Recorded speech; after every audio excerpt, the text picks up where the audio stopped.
Assalamualaikum warahmatullahi wabarakatuh. Hari ini kita bertemu kembali untuk mata pelajaran Pendidikan Agama Islam dan Budi Pekerti, materi Iman kepada Nabi dan Rasul. Pengertian iman kepada Nabi dan Rasul. Iman kepada Nabi dan Rasul Allah termasuk dalam rukun iman yang keempat, sehingga hukum untuk meyakini Nabi dan Rasul Allah adalah wajib. Iman secara bahasa artinya percaya, sedangkan iman menurut istilah adalah diucapkan dengan lisan, diyakini dalam hati, dan diamalkan melalui perbuatan sehari-hari. Iman kepada Nabi dan Rasul Allah adalah mempercayai atau meyakini bahwa Allah telah mengutus manusia pilihan untuk menyampaikan wahyu Allah kepada manusia sebagai petunjuk jalan dan pedoman kehidupan. Perbedaan Nabi dan Rasul. Nabi adalah seorang manusia yang diutus Allah yang diberi wahyu namun hanya untuk dirinya sendiri. Sedangkan Rasul, seorang manusia yang diutus oleh Allah yang diberi wahyu selain untuk dirinya sendiri, juga wajib disampaikan kepada orang lain. Cara beriman kepada Nabi dan Rasul. Berikut ini cara beriman kepada Nabi dan Rasul Allah adalah: 1. Mengetahui riwayat kehidupan dan ajaran yang dibawanya. 2. Membenarkan berita yang disampaikan para Rasul. 3. Mengamalkan syariat yang dibawanya. 4. Mencintai dan membela para Rasul. 5. Meneladani akhlaknya. 6. Menghidupkan sunnah Rasul. Dan ketujuh, memperbanyak membaca salawat atas Nabi Muhammad SAW. Rasul Ulul Azmi.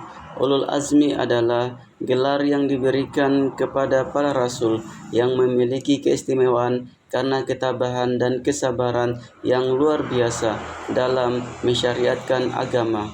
Berikut ini Rasul Ulul Azmi. Yang pertama, Nabi Nuh alaihissalam. Yang kedua, Nabi Ibrahim alaihissalam. Yang ketiga, Nabi Musa alaihissalam. Yang keempat, Nabi Isa alaihissalam. Dan yang kelima, Nabi Muhammad sallallahu alaihi wasallam. Tugas Nabi dan Rasul. Tugas Nabi dan Rasul terdapat dalam Quran Surat Al-An'am ayat 48 yang artinya, "Dan tidaklah kami mengutus para Rasul itu, melainkan untuk memberikan kabar gembira dan memberikan peringatan. Siapa saja yang beriman dan mengadakan perbaikan, maka tak ada kekhawatiran terhadap mereka dan tidak pula mereka bersedih hati." Sifat-sifat Nabi dan Rasul. Sifat Nabi dan Rasul terbagi atas 3, yaitu yang pertama, sifat wajib, terdiri atas 1. Sidik, artinya berkata benar. Apapun yang dikatakan oleh Rasul merupakan kebenaran. Tidak ada yang salah sama sekali. 2. Amanah, artinya dapat dipercaya.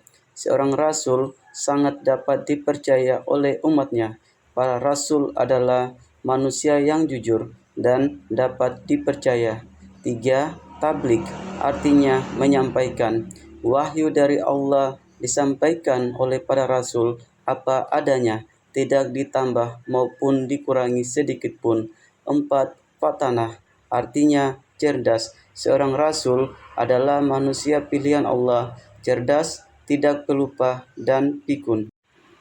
Sifat mustahil terdiri dari 1. Kazib, artinya dusta. Seorang Rasul tidak mungkin berkata dusta dalam kehidupannya, baik di lingkungan keluarga dan masyarakat. 2. Khianat, artinya tidak dapat dipercaya. Seorang Rasul tidak mungkin berkhianat atau ingkar janji terhadap umatnya. 3. Kitman, artinya menyembunyikan. Seorang Rasul tidak mungkin menyembunyikan walaupun sedikit wahyu yang diterimanya. 4. Baladah, artinya bodoh. Seorang Rasul tidak mungkin bersifat bodoh. Jika seorang Rasul bersifat bodoh, pasti akan diatur dan dipermainkan oleh umat. 3. Sifat jais.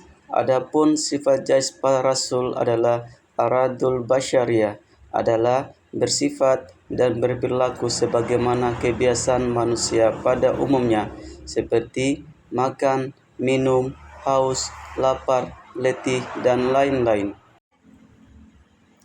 Hikmah beriman kepada Nabi dan Rasul.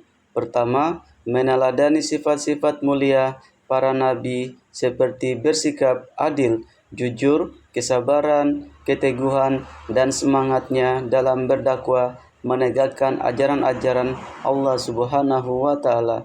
Kedua, umat-umat terdahulu mengalami kehancuran dan mendapat azab dari Allah karena mereka ingkar, sombong, dan menyekutukan Allah Subhanahu wa Ta'ala. Ketiga, selalu meningkatkan keimanan dan ketakwaan kepada Allah Subhanahu wa Ta'ala agar negeri kita mendapatkan kemakmuran dan keberkahan. Kelima, kita selalu patuh dan taat dalam melaksanakan semua yang diperintahkan dan menjauhi apa yang menjadi larangannya.